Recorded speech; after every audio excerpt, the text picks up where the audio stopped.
What's up, gamers? I've got a plus 16 Sanguine depths in a pug that I'm just going to commentate over and hopefully provide some insight into the thought processes and some general strategies and tips. So very quickly, just talent setup. What I'm playing is fairly standard, as you can see in the top left. Tier 4 this time I've taken Mass Entanglement, so that really helps with the Spiteful spawns, especially in a dungeon where you don't have that much free space to navigate and maneuver around. If this was a sort of wider, more open dungeon, I'd be tempted to take Heart of the Wild just to help blast bosses.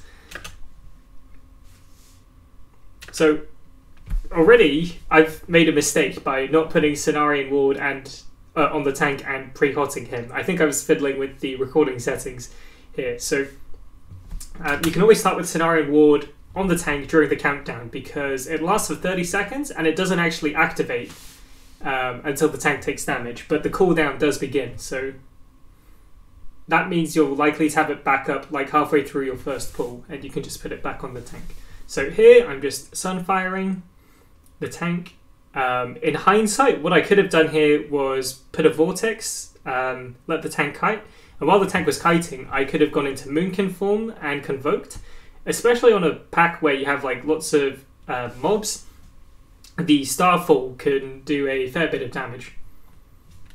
So nothing too much to say about this pack. There are traps on the floor that you don't want to get hit by. These archers will probably focus a random player and then just shoot at them. Unfortunately, on my UI, you can't see that cast, but you can see a few other casts. It might just be the way the spell is coded. So this pack, the Mist Dancer spawns like a little red clone, and as you can see that red line, it basically does a thrust in that direction, and if you get hit by that, you're most likely going to die. So you sort of want to be dodging those. Other than that, we're still trying to dodge traps, and I'm just putting on Sunfire to help with the damage. Nothing too scary here, apart from this Spiteful. This is why Mass Entanglement helps a lot, especially in a narrow corridor like this. If I got crit by that Spiteful, I would have been dead, so that was very, very lucky. I think I just wild charged over that. Over the traps. I was a bit worried I was going to proc them, but they didn't blow up. So this pack, this Insatiable Brute, this Umbral Crash spell he does is just a party-wide AoE. It doesn't actually do too much damage even on a fortified week, so you can just top people up with a Wild Growth after that. So just killing these. The common route for this dungeon is to skip this room after you kill those. So what I like to do is go into cat form, stealth ahead, and then start drinking just for mana. This is actually one of the most dangerous rooms in the dungeon, I would say, because if you accidentally pull a famished tick here, that can drastically change the very next pull you do. Because if you kill one of these and then do the next pack, or if you kill one too many of these and then kill the next pack, the Prideful is very likely to spawn halfway through the pack. I'll talk about that a bit later, but here I'm just hotting the tank. He dropped a bit low there, but he had met, so I thought he would be fine. So just applying dots. Here, if I was a bit more focused on healing, I would have just put Rejuve on anyone who has this Engorge spell on them, and then just Regrowth them. So that Hunter actually gets smacked by a Spiteful. What I could have done there was use my Vortex, which was off cooldown, or I could have used Typhoon to knock the Spiteful back. Typhoon is a really powerful spell if you use it well. So the reason I said mana is because I was expecting the Prideful to spawn halfway through the next pack, and I don't have Innovate. So if that happens, that's really bad, and I may have gone trying to heal the group. But as you can see, I told the priest to res as I start drinking. The reason Prideful doesn't spawn as we do the next pack is because we actually skipped a famished tick. We missed the famished tick. If we killed it, we would have enough percent to trigger the Prideful on this pack, and you really don't want that. Because in a pug, what the DPS will most likely do is just AoE blast this pack down, when really you want to try and kill things at the same time. If you think Prideful is going to spawn, which I thought it was, but I think luckily we didn't have that tick earlier. So I'm just healing through this pack. I've seen a lot of groups fail here, and I've been in a lot of groups that have failed here. Just because Prideful spawns and this brute is on like 50% health because everyone was trying to like AoE down the ads. If you just single target this guy and cleave everything down, it's fine. Another use of Typhoon here is I could have Typhooned the Engorge to cancel the cast, probably.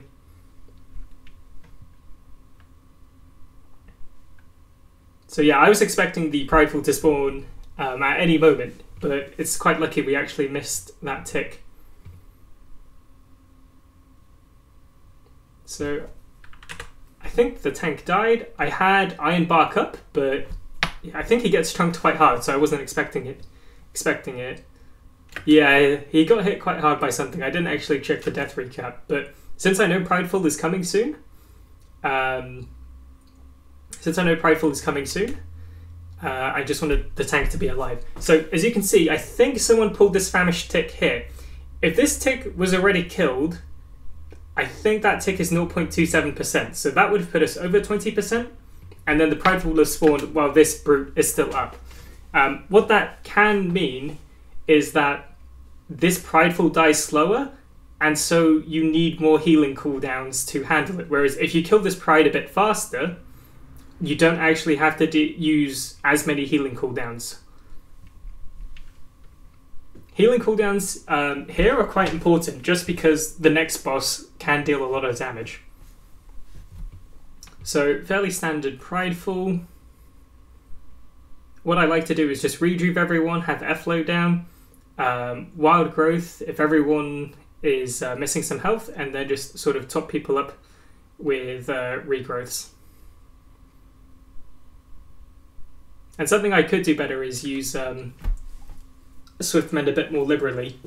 But I generally like to Swift Mend, Wild Growth, Flourish. That gives you a very, very strong Wild Growth. Something to take note of here is that Prideful is almost dealing the most damage it will do. At 20 stacks it caps out on the pulsing damage. Around this point is when you want to use defensives like Bark Skin. Just because Bark Skin is very short cooldown, and if you're taking less damage, you can focus on healing other players. But you know, it's actually fine not using Bark Skin on Prideful and using Bark Skin on some of the boss mechanics. But if you think you're going to die, it might be a better idea to use Bark Skin there. So let's talk about this boss. Vicious Headbutt is going to choose one player and the boss will charge that player, but other players in the group can intercept that charge and the damage is sort of split between them. So knowing that, you know pretty much everyone in the group is going to take damage. So that would be a really good time to put an Efflorescence down and start putting rejuves on people. I think here I forget to use Efflorescence, and I probably started rejuving people too late. On Tyrannical Week, you definitely want to respect these mechanics a bit more, because they'll be doing more damage, and you want to make sure everyone is topped off before the next mechanic, which is Severing Smash. So I'm just moving back a bit because for Severing Smash, the orbs spawn where players are when they get hit. So here, I put Rejuve on everyone. Everyone already has a Rejuve on them. I'm using Wild Growth because I know the damage is coming. This Wild Growth is a bit early. As you can see, it starts ticking for like a second and a half. But yeah, so everyone had Rejuve, they had Wild Growth, it was fine. So I decided to use my Tranq for that. And then again, another Vicious Headbutt. So I should put Efflo down, rejuve everyone, and then wild growth. But on Fortified, this isn't too bad. On Tyrannical, I would probably have used Convoke to heal a Severing Smash, as well as a Flourish where needed.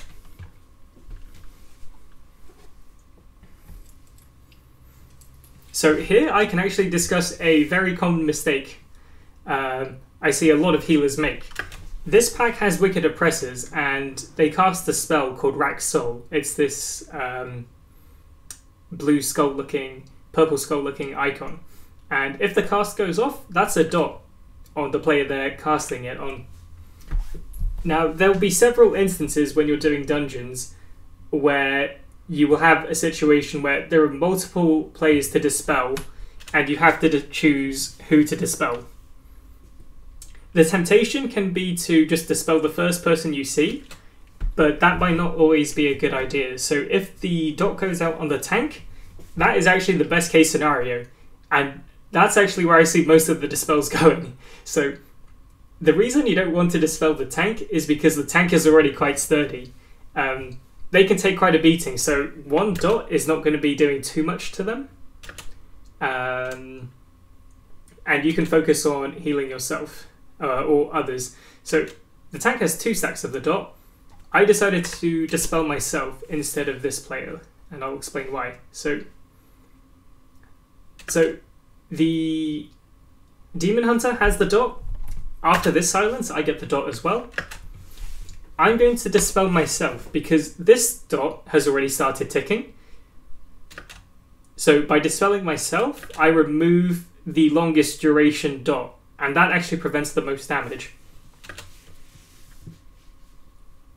So as you can see, the tank has 2 stacks of the dot, but it's hardly doing anything to him. Whereas for a DPS player, especially on a fortified week, you can sort of see it ticking down on their health quite hard. A boss where this sort of concept is quite important is one of the Theatre of Pain bosses, the Necromancer. 2 dots go out at the same time. In an ideal case, one is on a DPS, one is on the tank, and another is on yourself or a DPS, and then you just dispel the person that isn't the tank.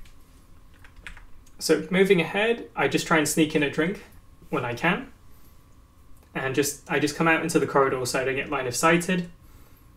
This guy has a frontal attack that you don't want to get hit by, which isn't really an issue if you're ranged. So this next pack, we've got 2 oppressors, so they're going to be throwing out dots.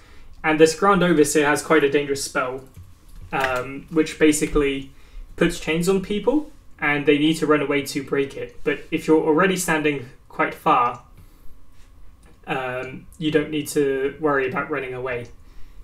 You'll see one of my weak auras pop up for it soon, actually. But here I'm just sort of dispelling dots as they go out. That was a good stun by the Demon Hunter. He interrupted 2 dots. So he's just cast the chains. The Demon Hunter leaps back to break them, and then he's back in.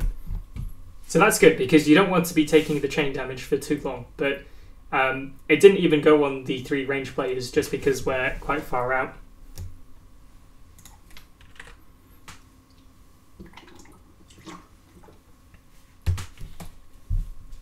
So here, I actually chose to dispel the Priest because I have Bark Skin up. It's a really powerful cooldown, and the cooldown on it is actually quite short, so 20% less damage taken. In theory, I could have used this Bark Skin like 30 more times in this dungeon, and that's a lot of damage that's being reduced. So I Bark Skin myself, and then just sort of deal with the dot. Yep, and then the next pack is the exact same. If you have a mage in your group, they can actually dispel that silence. So something I can do, I could have done better here is use Typhoon to interrupt some of those casts. And I think there is an instance where I do that, so I'll be sure to point that out later on. So here I'm just sneaking another drink. When I come in, it looks like quite a lot of people are taking damage, so I just think, okay, I'm going to Convoke, just because that's one of my faster emergency heals. And it does look like the right choice, just because that Shadow Priest would have died if I did not. So this is not an ideal situation where you have trash left while you get Pride. That means this Pride is going to last a bit longer, so very likely you're going to have to use a healing cooldown to deal with the damage. So again, okay, another mistake is that I see on Prideful is dispelling people that get hit. There's really no value in doing that. It basically means the DPS player can start damaging the Prideful like half a second faster. It doesn't actually contribute any healing, so I would say to just ignore it. I actually dispel the dot off the Hunter, which prevents a lot of damage. I think the Hunter got smacked by a Spiteful and the Orb at the same time. We'll need his damage for the for the Prideful, so I decided to combat res him. I think this was actually quite a sloppy Prideful, just because the room is quite small and I wasn't really focusing on the Orb, so I actually get hit by this Orb, but that's after the Tranq, so that's okay. So I could have actually pressed Barkskin here. But this is a good Vamp Embrace by the Shadow Priest. You don't really want to use your defensives too early on in Prideful, just because the Prideful early on doesn't deal much damage. As you can see, my weak aura is tracking how many stacks it has, and it caps out at 20 where it deals the most pulsing damage. This Darkness here doesn't actually prevent too much damage, I think. It may have been useful because the trash was still alive, but in general, you want to save your sort of defensives for when the Prideful is actually hitting quite hard, which is as the encounter goes on. So that Vampiric Embrace is good because it's actually healing us when we're actually taking a fair bit of damage. So, yep, just use Flourish on that, just to keep everyone healthy. So across this bridge, we have another pack that we looked at earlier. 2 Oppressors and a Grand Overseer. I think the best way to tank this is what the tank is doing here. So he tanks them near the other side, and as they're ranged, we stand here, and that basically means we can outrange the chains. There's not too much to say about this pack. Yeah, as you can see, the chains come in, and I don't get hit by them just because I'm standing quite far back. So I root these, and we can just go into the next room. So this Head Custodian Javelin, you want to dodge the tornadoes that get sent out. This mob can also cause an enrage on these other small adds. So that spell is called Motivational Clubbing. I think once it goes off, you can soothe the enraged mob, but that doesn't actually happen here. I'm not sure why it didn't go off. But other than that, if you dodge the tornadoes, you'll be fine on this. It might one-shot you on a higher fortified key. So here, this next pack, there are adds, there are mobs that throw research. So you can kind of see this book icon on myself at the moment. That's just a random cast, and it's going to go on and play it. So it wouldn't be a bad idea to put Rejuve on everyone, since they're likely going to get hit by a book at some point. So yep, as you can see, like pretty much all the DPS got hit by a book, so Blanket Rejuves. This Barbed Shackles spell is very dangerous. It puts a root on a player and a massive dot on them. If you don't like spot heal that player very quickly, they're going to die on a fortified key. So we've got 3 interrupts, and my group so far has been quite good at interrupting, so I'm not too worried about this particular one. Although I think at some point I do use Typhoon to interrupt one of the casts, just because all my DPS have their interrupts on cooldown. So yep, that's this pack. There's not too much to say about these packs, just heal through them as necessary.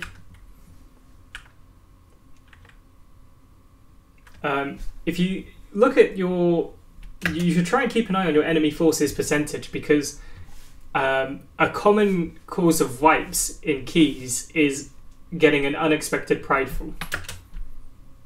From experience, the research scribe actually lives for quite long, because it's quite hard to pull the scribes to you, whereas these other mobs will just follow the tank in melee. And then that way the research scribe doesn't get cleaved down. Yeah, so see the Demon Hunter can't really hit that research scribe all too well, so that mob is left alive. So here I just routed the Spiteful, so we don't have to worry about it too much. But yeah, I'm just...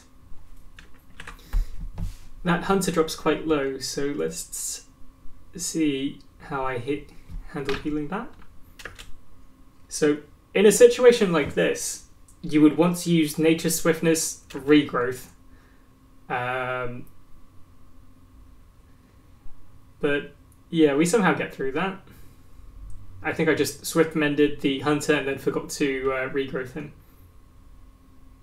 So that was a really good CC by the Spiteful. I think the route I was casting would not have made it in time. But yeah, here I'm just healing through the Prideful as I would normally. So yeah, now we've killed that Prideful, we're just going to carry on. I'm just pre-hotting everyone, or as much as I can, just because while we're running towards the next pack, there's not much else I can do. So here you have to be careful, because remember the Chamber Sentinel has a frontal, and the tank could be dragging the Sentinel around just to avoid these puddles. So just watch your positioning and make sure you're not standing in front of it. So let's skip ahead a little bit. Yep, just dealing with this next pack. So again, a Depths Warden. The spell you want to look out for is the Barbed Shackles. It's a really, really strong dot. So I bark the... Yeah, I use Iron Bark on the tank, just because he dips a bit low.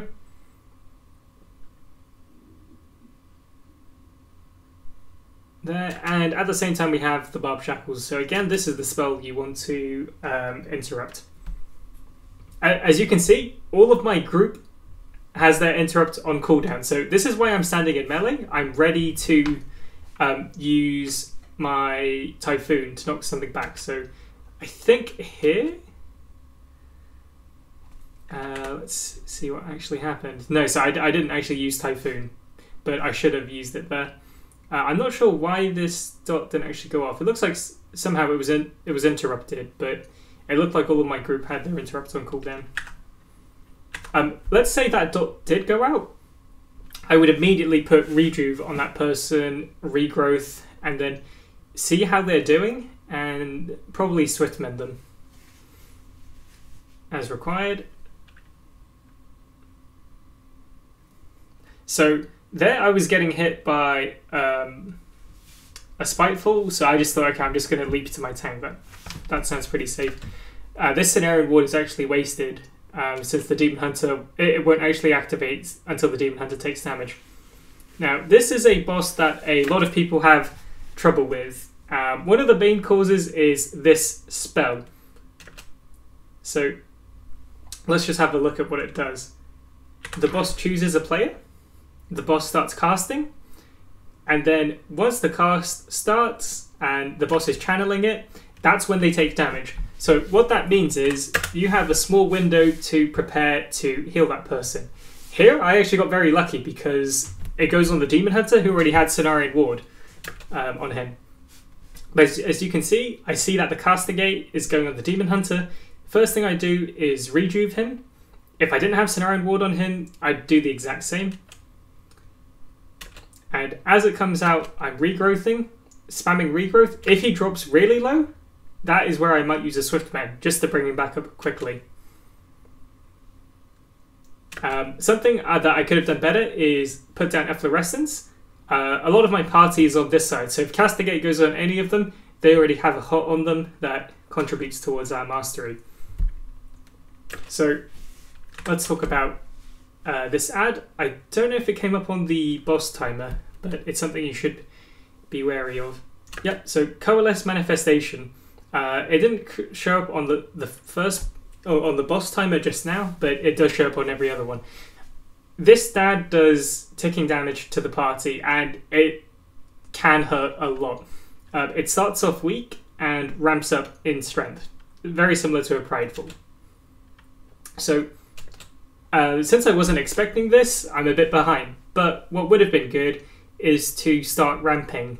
So I would have put Rejuve on everyone. I would have made sure Efflorescence is down. As you can see, like, we're starting to take ticking damage. If this was Tyrannical Week, I may have had to use a cooldown. I may have had to use a cooldown to keep up with the damage. But now, next time I do this, I'm aware that we're going to get an ad quite early on. So, since we just used Bloodlust, this one's going to die quite quickly. I feel quite comfortable not using a cooldown to heal that. There are also these orbs. You have one orb flying clockwise in the outside lane, and one on the inside going anti-clockwise. So you'll see people should be fairly familiar with this by now, and they should be pretty good at moving. But here it caught the Demon Hunter by surprise. If we mouse over it, haste reduced by 25%, 1k dot. The person I want to dispel is the Demon Hunter. You want to kill this boss quickly, just because he's quite a difficult boss. So dispelling the DPS is the right choice here. The tank can live with the dot and the reduced haste. So on Tyrannical Week, I would be tempted to also use Cenarian Ward on the person with Castigate, but it might not be needed. I actually used Cenarian Ward back on the tank again, but it really wasn't doing much. The tank was quite healthy. If you're a hunter, you can actually feign death to Castigate, which is what this hunter should have done. But in pugs, you should expect people not to do that and be prepared for the worst, in my opinion. So I think I'm actually late on the Rejuve here, and I don't actually Rejuve him, but that would have been the ideal course of action. So I would have refreshed the Rejuve there. I probably could have Swift Mended that, but it didn't matter in the end. So just Rejuve and then Regrowth spam, Swift Mend as you see fit. Now, if you look at the boss timer, we're going to have a bad overlap soon. We're going to have party-wide damage coming quite early, and we're also going to have a Castigate. So here I think I was ramping, but a bit too early. So I put Rejuves out on everyone before the ad spawns, put Efflo down, and yeah, so as you can see, this Shadow Priest is getting chunked. So that is why you want to have like spells ready. If I didn't put that Rejuve on him, that Shadow Priest could be dead. So as I see him dip really low, I finished the Regrowth. I think I Swift Mended, and then Nature's Swiftness, and then Regrowth him. If you want an insane heal in one global, what you do is you Swift Mend, Nature's Swiftness, and then Regrowth, because you get the buff from Soul of the Forest and Swift Mend, and Nature's Swiftness. So the priest luckily does survive through that. So yep, just Regrowth, and then just I sort of panicked a little bit there. I didn't expect the priest to drop that low that quickly. On Tyrannical Weeks, I definitely try and respect these mechanics a bit more, and I would probably commit some healing cooldowns to them. But my group is playing this fairly well, to be honest. So we have another Castigate coming, and again it's on the Shadow Priest, so I'm just Rejuving him and then Regrowth, and then Swift Mend if necessary. But the actual channel duration of Castigate is quite short, so it's fine. So we get the next ad. I have Rejuves out. I could actually use Barkskin here. That would be a good use of it. This boss has gone on for a minute 20-ish, so I could have actually had 2 uses of Barkskin here. That would have had to. That could have saved me a fair bit of healing. But yeah, it does look like I used Barkskin here in the end. So Castigate on Shadow Priest again. Not actually too worried about it because the boss is almost dead. Okay, so next pull, just drinking some mana. I think this is an example of when your Typhoon can come in handy. So everyone's interrupt is on cooldown. As soon as I see that, I'm moving closer, so I'm going to Typhoon them. You can see my spell cooldown tracker. They're about to cast it quite soon. This guy has already started casting it. Ideally, I interrupt all three. So they start casting it, I press Typhoon. And it looks like it interrupted one of them because the other person is casting the Curse of Suppression, which is fine to go out on me. We're actually quite fortunate that the tank gets both stacks. And since he gets both of them, I can just dispel it, because I know it won't be coming for a while.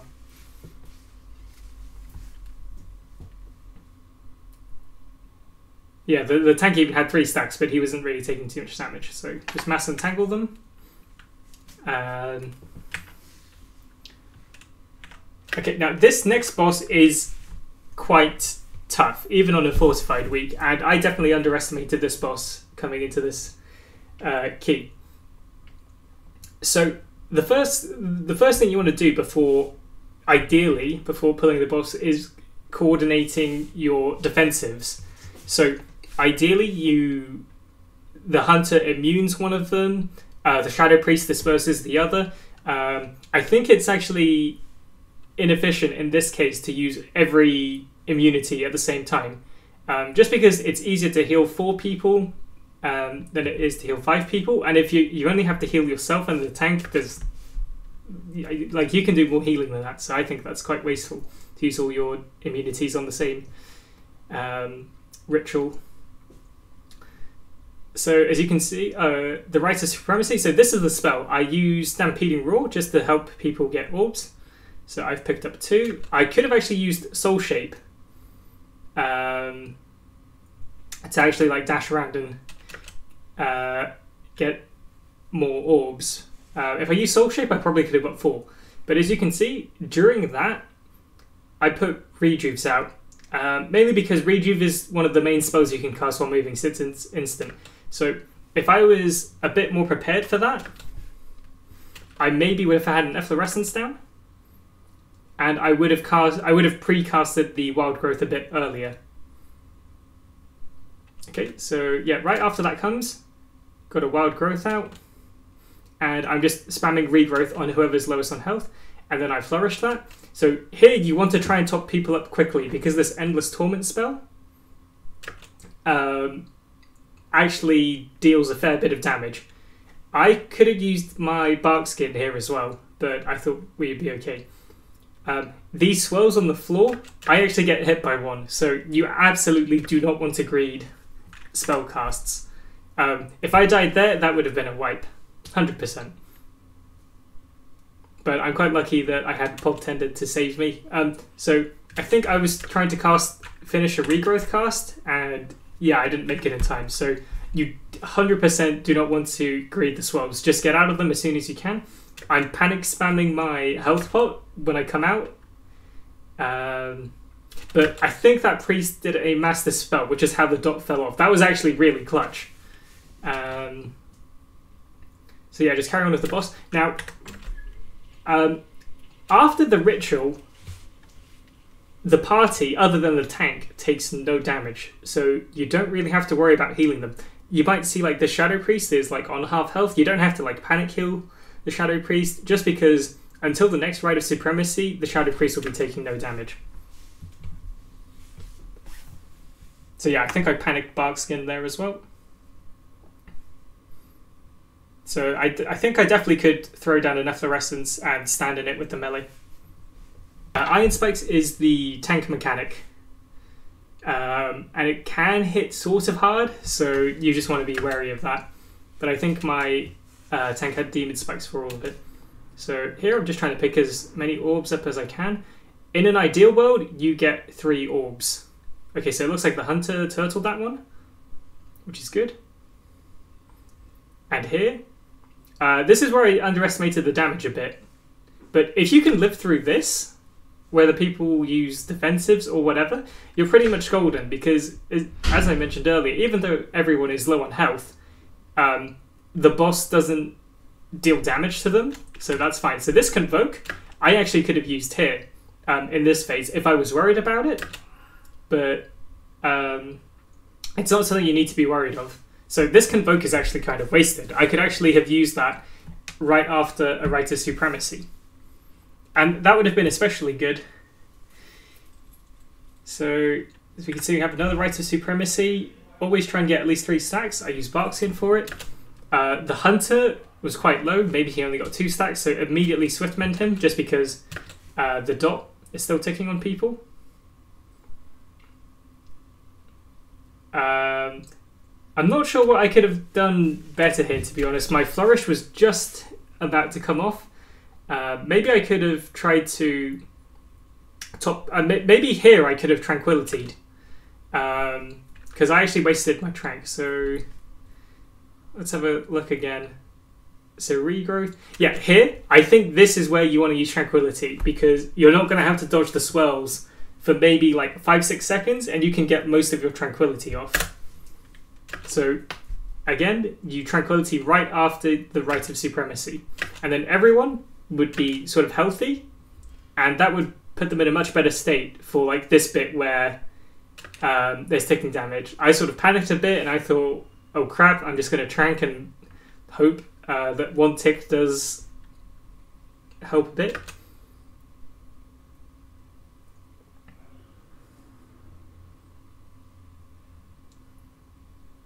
And yeah, that's pretty much the boss. You definitely have to respect the mechanics and damage, but one of the key takeaways is that after Endless Torment, you don't have to rush to heal your party up. So so the Convoke I used earlier should not have been used there.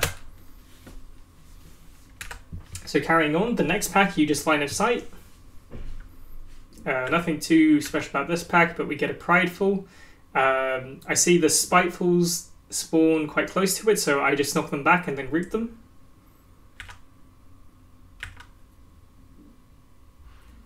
And yeah, this is just the fairly standard Prideful healing.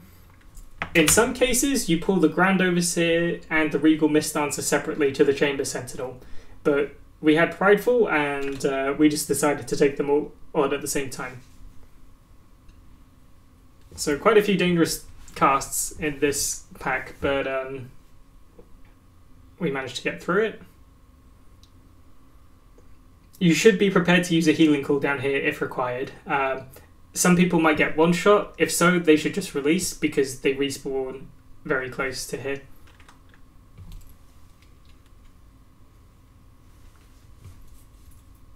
So what gets people killed is having to dodge those ruptures and the clones, I think.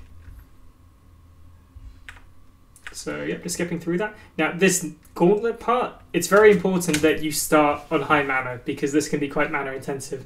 You also want to use your Innovate early on just so you get it towards the end.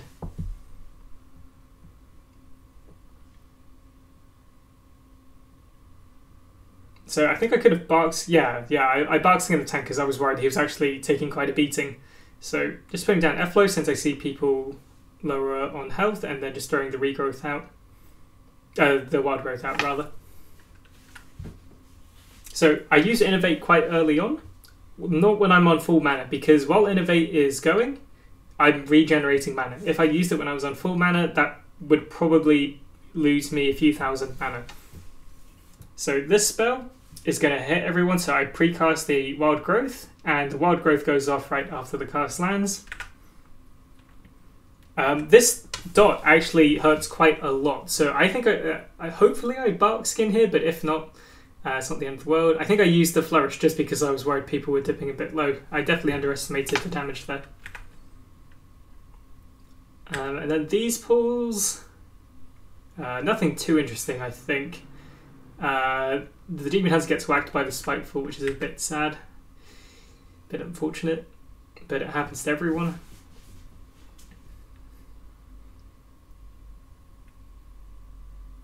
So, yeah, the Shadow Priest mentioned that there is a Venthyr Covenant ability that dungeon bonus that we can use, but I think we use it for the next pack. But again, that Gloom Squall, I just hot everyone and wild growth as it comes out. So yeah, we pull the next pack to this canister. get the buff. And as you can see, I'm actually quite low on mana, but my Innovate is coming back now, just because I used it quite early on. You can't drink on the Gauntlet until you kill this next pack, I believe, which is why you want to make sure you have enough mana. Worst case scenario, you use your Potion of Spiritual Clarity, the one that you channel to gain mana back, or you just use a mana potion.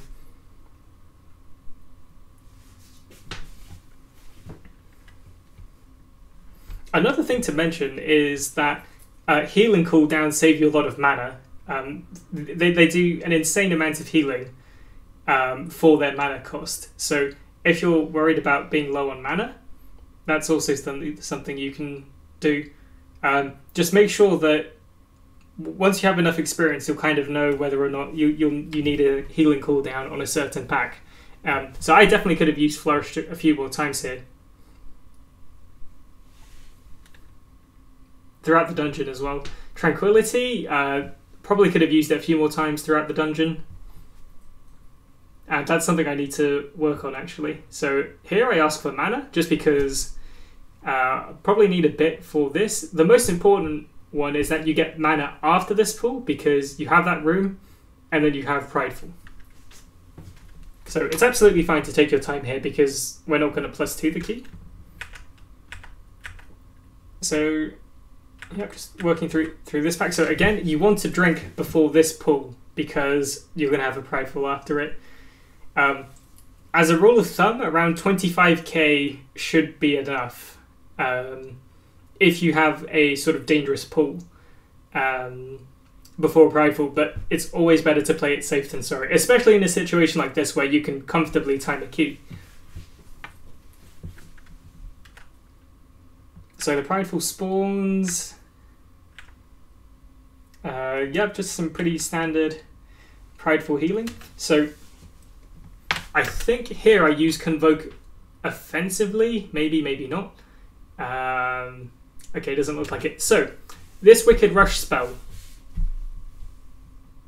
you can actually dodge this if you move when the boss charges to you. So as you can see, the boss is dashing to here, and I'm moving right.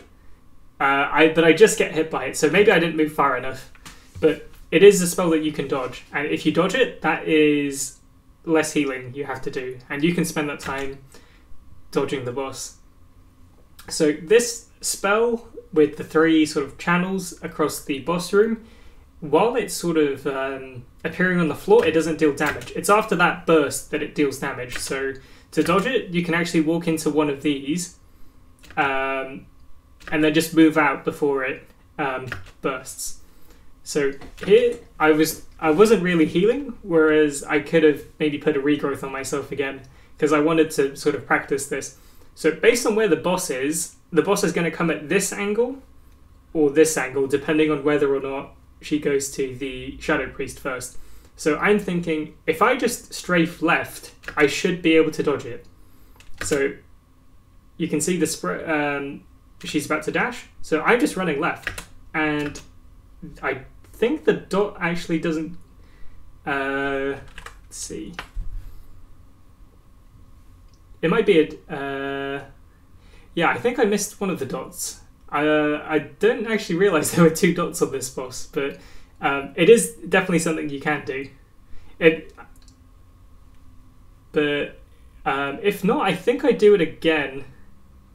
But let's see. The Demon Hunter and the Hunter both have it. The Hunter doesn't actually get hit by it because he used Turtle, so that's fine. Other than that, the main source of damage you have to heal is the dot and the Gloom Squall, so you just make sure that people are topped up after that. So let's just go back ahead a bit. So, okay, so this first debuff just marks whether or not you have it, and then you might get the bleed afterwards. So if I just go back a little bit, we can see where the boss was dashing.